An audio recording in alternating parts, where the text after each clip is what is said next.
from RTV6, Indianapolis This Week. Welcome and thanks for joining us. I'm Katie Hines. The date Sunday, January 21st. Here's what's making headlines. History at the State House, where both Sunday sales and cold beer get a hearing in the Senate Public Policy Committee. The chairman sits down for a one-on-one interview you'll only see here. Indianapolis is still in the running for Amazon's second headquarters, making the cut as one of the top 20 cities in this race. We're taking a deeper dive into the Circle City's chances of landing Amazon and the 50,000 jobs that could come with it. The opioid crisis is at a fever pitch in Indiana, what both of Indiana's senators say needs to happen in order to save lives. But first, an interview you'll only see here on RTV6. The chairman of the Senate Public Policy Committee discusses the passage of Sunday sales and the defeat of the cold beer bill. We asked Senator Ron Alting about the role the deal struck between the packaged liquor stores and big box retailers played and the outcome of both proposals. Well, I started working on Senate Bill 1 right after session and met with Senator Long to make sure he was aware of it and be respectful to the summer study commission that was assigned, not to step on their toes. So this was a bill that I've been working on a collaborative effort the entire summer. Doing so, I communicated well with both big box and with the packaged liquor store owners, saying that for the first time in the history of the Senate that the chair was going to carry the Sunday sales bill and that I wanted to get it through. So, but my difference of approach was much different than had been used in the House, and differently, which was more of a collaborative approach, more of working with them and coming to an agreement so when we would come in session, it would be done, keeping in mind and being respectful to the Summer Study Commission and what they would come out. So I would hope that perhaps some of the influence on them two coming together had a little bit to do with me informing them that this was a year for that. Now, having said that, it was huge. I mean, anytime you get two of the largest parties together in agreement like that, you know, it's a good thing because of the fact that members of the General Assembly, both in the House and Senate, have unfairly been accused of killing Sunday sales bill, which in return really has been them two. It's been the packaged liquor store killing their own bills and big box killing their own bills. So for them two to come together using a collaborative approach was enormous, coupled on the fact that the bipartisan Summer Study Committee of over 16 members coming together with unanimous vote on a bill for Sunday sales really too played a key role. So in essence, the timing was perfect for everyone to come together and get this bill done. This is the first time the cold beer bill has ever received a hearing in the Senate Public Policy Committee. Alting says he gave it a fair hearing. It failed 9-1. So I think that this theory in the past of lobbyists influencing that and all that, the facts, if you look at the facts, it's just simply not true. It wasn't true in the Summer Study Committee with bipartisan people not connected to the General Assembly. It failed to be recommended, and it failed for the first time at a hearing in committee. It didn't fail by little, it failed 9-1. So maybe it's time just to look in the mirror and say, is it good public policy to expand cold beer and gas stations and do that to 8,000 outlets? I don't know. My concentration would be that I recommended to the cold beer expansion people is I think the concentration should shift to how we can fund the ATC better to increase the enforcement body. Because one of the reasons why a lot of legislators and the private sector vote against it is we don't have the enforcement. And while the association representing packaged liquor stores is applauding the bill's defeat, one person is crying foul about the process. It's the vote we expected. Cold beer sales goes down to defeat. Jay Ricker Convenience Stores has been lobbying for it for a while. I imagine it will continue, but we will put 66 seconds on the RTV6 Take a Shot clock right now, and we'll ask him and get him to give us a quick take on what happens from here. The clock starts now. Mr. Ricker, the vote kind of went down as expected, but at least you got a hearing. Your impression of this week's activities? Glad to have a hearing. Because they wouldn't allow amendments, many of the members of the Committee on Public Policy said, I can't vote. our plea, well, let's get it to the floor. We know the public's behind it, and we know that there needs to be change, and there's more important things to talk about than cold beer, but it's not going to go away until we have a good hearing. You're right that the public is behind it. At least that's what all the polling says. What do you do now? What's the next step? Well, there's actually a couple bills over in the House, although I quite frankly don't think we'll probably go anyplace this year. There's another alcohol commission this summer, which we may get to talk at, and we'll be back at the legislature next year. Are you at least happy to see Sunday sales go through with 20 seconds left here? Sunday sales is great, but that's not the main thing. The main thing is the ability to sell cold beer, and that was a last-minute ditch effort on the liquor lobby to try and keep anything else from happening. In with plenty of time to spare on the Take a Shot clock here on ITW. Jay Ricker, thank you so much. Thank you. Good to see you. Katie, back to you. 50,000 jobs. That's how many are now up in the air and could be coming soon as Indianapolis makes the cut for the top 20 cities still under consideration by Amazon for the company's second global headquarters. It's a big effort between Indianapolis, Fishers, and Boone County. So what does this mean for the Circle City moving forward? Representatives at the Indy Chamber are leading the effort to attract Amazon. They say they aren't surprised Indianapolis cleared this round. They say it proves Indy has a lot to offer when it comes to land, infrastructure, talent, and a willing workforce. The Chamber's Chief Economic Development Officer told us one of Indianapolis's most robust, attractive assets is its people and the growth as a tech destination. So I think when you look at the tech growth that we have seen recently in our region, combined with the talent that we produce here and the talent that feels comfortable relocating here, talent is really the important factor for companies like Amazon, and that's where we're very strong. The Chamber says it is now waiting to hear more from Amazon as to what it needs to move forward in the next round. Switching gears, one of the biggest and deadliest problems facing our state is the opioid epidemic. Senator Joe Donnelly is asking the president to extend a public health emergency declaration on the opioid crisis.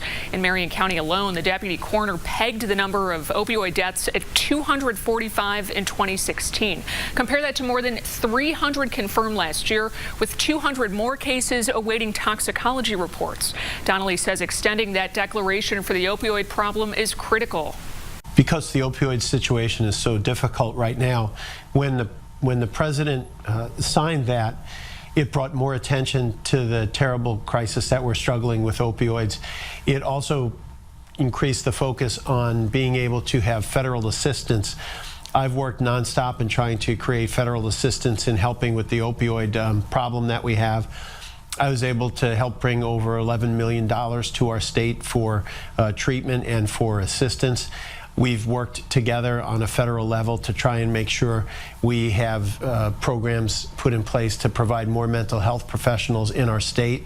And so these kind of programs are helped along by the bright light that the president puts on it. And so I'm hopeful he will continue that. Donnelly says he has not heard from the president at this point. A handful of other Democrats also signed that letter. And we spoke with Republican Senator Todd Young on what he thinks needs to happen in order to fight the opioid problem.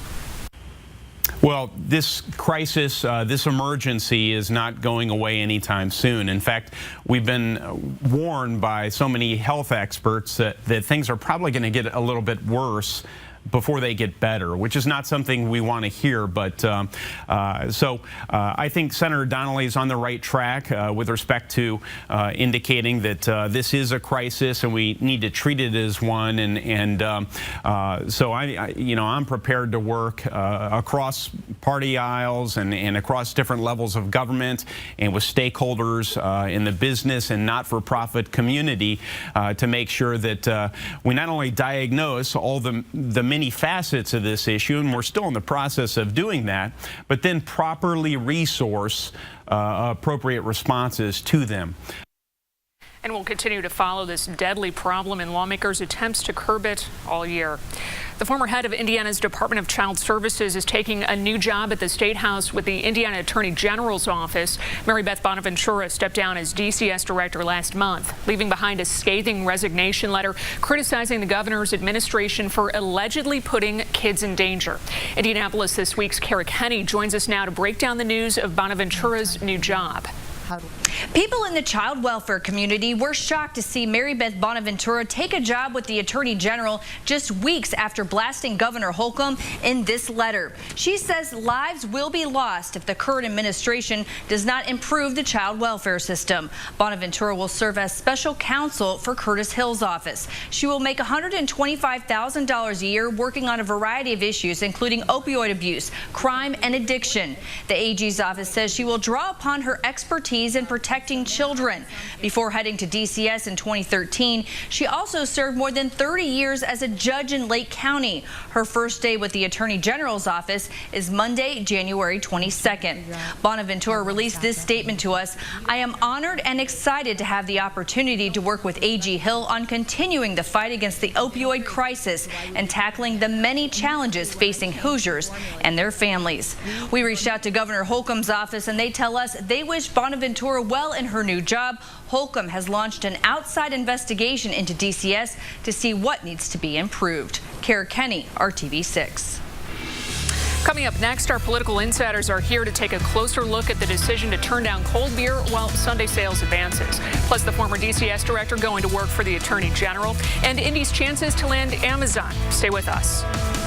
On vehicles at Honda of Fishers. Welcome back. Our insiders are here. Democrat Adam Kirsch, Republican Kyle Walker, and Eric Berman of WIBC. Eric, want to start with you on this one. Cold beer falling flat. Any surprises in this discussion, this outcome this week? Only surprise is that it was as lopsided as it was. 9-1, that's pretty emphatic. But no, this was going to have an uphill climb. The commission that met over the summer, I think people undervalue how much weight that commission carries among the folks at the legislature hearing these bills.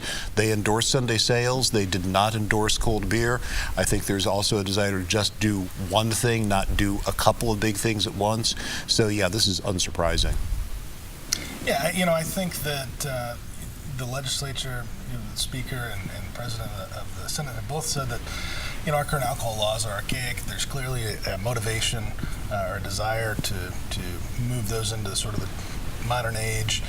Sunday sales is certainly a step in the right direction. I would anticipate that the cold beer debate will continue next year, but it looks like it's obviously dead for this year. Well, it's Sunday afternoon sales. We're regulating the hours you can buy on Sunday, so we're not going full hog. So they'll be back and fix that later. 12 to 8. 12 to 8, all afternoon. But cold beer, let's be very clear. The only reason cold beer didn't pass is very aggressive and effective lobbying on the part of the liquor stores. Public would be for it, as Jay Ricker said, and that's the only reason we don't have cold beer coming. So what role do you think? You brought up the commission that studied last summer all the alcohol laws. Then we heard about the deal struck between packaged liquor, also big box retailers. What role do you think, Eric, that deal played in this outcome?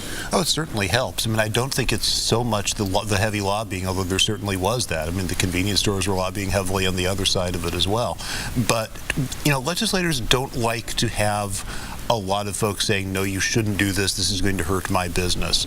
And on Sunday sales, to have the supermarkets come around and say, or actually it was the liquor stores to change position, the liquor stores and supermarkets to say, yeah, we're in agreement. We have peace in the valley. We think this is something we can do. That removed the major obstacle. The liquor stores were the main group fighting against this. When they came around, legislators were set to say, okay. And then this was the other half of that. You didn't hear much from the supermarkets at the hearing. It was all the liquor stores versus the convenience stores. But again, those battle lines had been drawn. It certainly played a role. Any other thoughts? I actually think, but to Eric's point, it was the liquor store lobby who flipped on Sunday sales, and now it's passing. So I think clearly the liquor store lobby is an effective voice on these issues. Mary Beth Bonaventura, we just heard from Kara Kenny on her new job. Anything to read into this? It's intriguing, but no, I'm not sure there's a lot to read into it. I mean, it's interesting that she's staying in state government and presumably will work on some of the same issues she worked on at DCS, but I don't know that she's going to be like a thorn in the side of Governor Holcomb. I don't know that we're going to be seeing pot shots being taken from down the hall on the second floor. I think she's going to continue working on the issues, and Curtis Hill is a separately elected office holder. He can hire whoever he wants.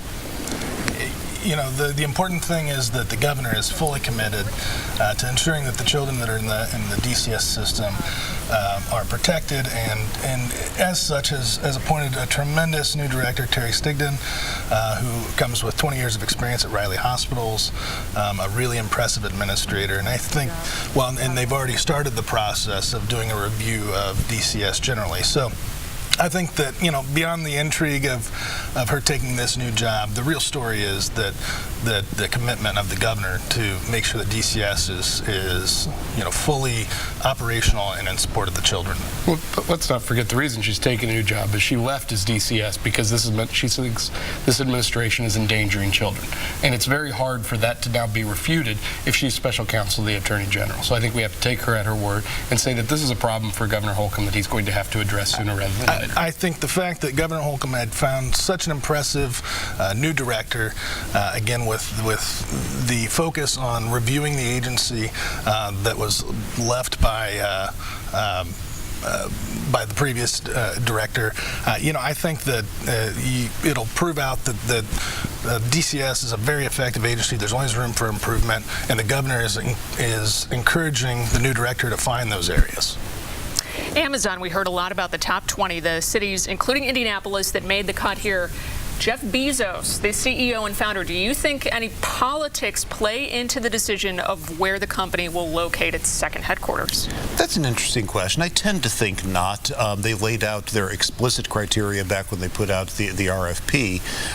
There's certainly going to be some general, harder to define things from within that. What's the quality of life? Would I be happy sending 20,000 workers to Indianapolis or Austin or Boston or the other places that are still in the running? I tend to, red states, blue states, I would tend to doubt that's going to enter into it. They'll certainly look at some of the policies, but I don't think there's going to be a lot of politics to this. Yeah, I would agree, and I think it's an interesting idea. First of all, it's tremendous that Indianapolis is still in the running.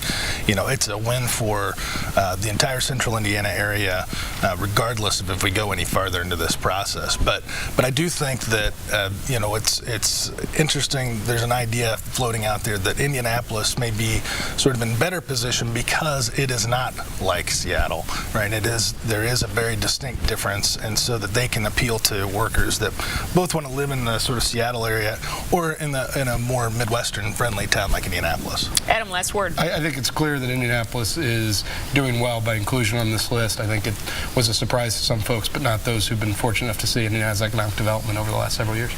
Thank you so much. We'll follow it. We'll keep talking about it. Stay Ryan, weekdays at 9 on RTV6. The parents of this teenage girl are asking state lawmakers for one thing: to allow voluntary vehicle emissions testing at local fire departments.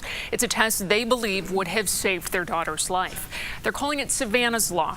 More than 2,200 people died from unintentional carbon monoxide poisoning between 2010 and 2015, according to the Centers for Disease Control and Prevention. 18-year-old Savannah Bettis was one of them. She was the passenger in her boyfriend Jesse's 2004 Nissan Maxima in June of 2015 when he lost control of the car. Investigators later determined carbon monoxide had been seeping into the vehicle. Now, Savannah's parents, John and Wendy, are asking state lawmakers to allow fire departments to conduct voluntary vehicle emissions testing. More departments could soon offer those tests. A Senate committee unanimously approved the proposal, and under the bill, they would offer the tests for free. That now heads to the full Senate for consideration. Women in Indiana make less than 3/4 of the wages of their male counterparts. That's according to a study by the Indiana Institute for Working Families. Democrats are joining the Institute, the League of Women Voters, and other organizations to call for state lawmakers to bridge the wage gap. They're asking for support for two proposals. One bill would make it unlawful for employers to discriminate in pay for substantially similar work based on sex. The other would give the Indiana Civil Rights Commission the authority to investigate and resolve complaints related to pay. Neither bill has gotten a hearing just yet. Join the conversation. Check out Indy This Week on Twitter and be sure to like our RTV6 Facebook page. Up next, we're looking at the 6 things you need to know for this week. Stay with us. You're 50. Welcome back to Indianapolis This Week. I'm Lauren Casey. It's time for the 6, so let's take a look at 6 things coming up this week in Indy. It's back and better than ever. Get your taste buds ready because on Monday, Devour Indy kicks off. You can visit nearly 200 local restaurants at discounted prices through Sunday, February 4th. Enjoy. Well, Tuesday would be a great day to curl up on the couch with a great book. It is National Reading Day, and RTV6 is celebrating by donating thousands of books to a local IPS school, Washington Irving Elementary. We hope you join us in sharing the love of reading with kids. Well, the dance floor is heating up in Anderson. Dancing Like the Stars Anderson is this Saturday at 7 o'clock at the Paramount Theater Center. Our very own Erica Fly is a celebrity guest judge. And the beat goes on down in Franklin this Saturday. The Franklin Community High School indoor percussion team is holding a 24-hour drumathon. It's all to raise money to help pay their expenses for this season, so stop by and give them a helping hand. And the bacon is back for the 4th year. Indy's Bacon Fest is taking over downtown Indy this Saturday. You can enjoy the culinary talents of local chefs while sampling a foodie favorite at the Pan Am Pavilion. And happy birthday, Mozart! The Indianapolis Chamber Orchestra is in concert with pianist Sean Chen at Butler University this Saturday. You can stop by and enjoy some classical music of Mozart starting at 7:30 that evening. That's what's on tap this week in Indy. Back to you. Thank you, Lauren, and thank you for joining us for Indianapolis This Week. For our entire team here at RTV6, we hope you have a great Sunday.